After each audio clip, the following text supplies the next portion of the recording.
Channel को जरूर subscribe कर लीजिए। मैं डेली, वीकली और मंथली करंट अफेयर आप लोगों को प्रोवाइड कराता रहता हूँ इस चैनल पे। अब चलिए देखते हैं, स्टार्ट करते हैं। पहला क्वेश्चन है, जीव विज्ञान शब्द का प्रयोग सर्वप्रथम लैमार्क और ट्रेविरेनस ने कब किया था?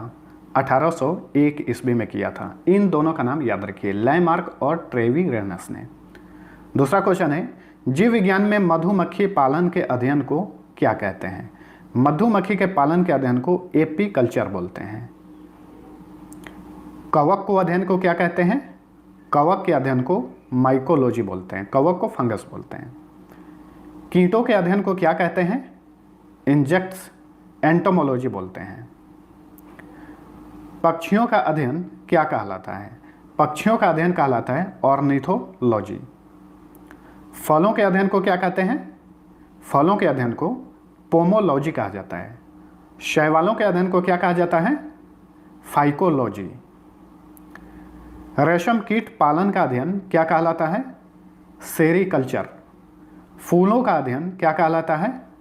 एंथोलॉजी कहलाता है। मछलियों का अध्ययन क्या कहलाता है? इक्थियोलॉजी कहलाता है। और मछलियों को पालने का अध्ययन क्या कहलाता है? पीसीकल्चर कहलाता है। तो दोनों में अंतर है, ध्यान रखिए। मछलियों का अध्ययन इक्थियोलॉजी और मछलियों को पालने का अध्ययन पीसीकल्चर। जीव विज्ञान में छिपकलियों के अध्ययन को क्या कहते हैं? सौरोलॉजी। जीव विज्ञान का जनक किसे कहा जाता है? अरस्तु को कहा जाता है। फादर ऑफ बायोलॉजी अरस्तु को कहा जाता है। अरस्तु द्वारा समस्त जीवों को कितने समूहों में विभाजित किया गया था?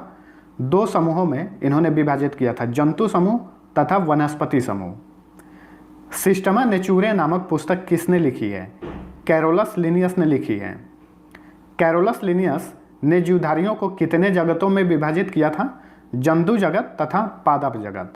यानी कैरोलस लिनियस और अरस्तु, इन्होंने पूरे जीव जगत को 2 भागों में विभाजित किया, जंतु जगत तथा पादप जगत में। अगला क्वेश्चन है, आधुनिक वर्गीकरण का पिता किसे कहा जाता है? कैरोलस लिनियस को कहा जाता है। सर्वप्रथम जीवों के द्विनाम पद्धति को किसने शुरू किया था? कैरोलस लिनियस ने ही शुरू किया था।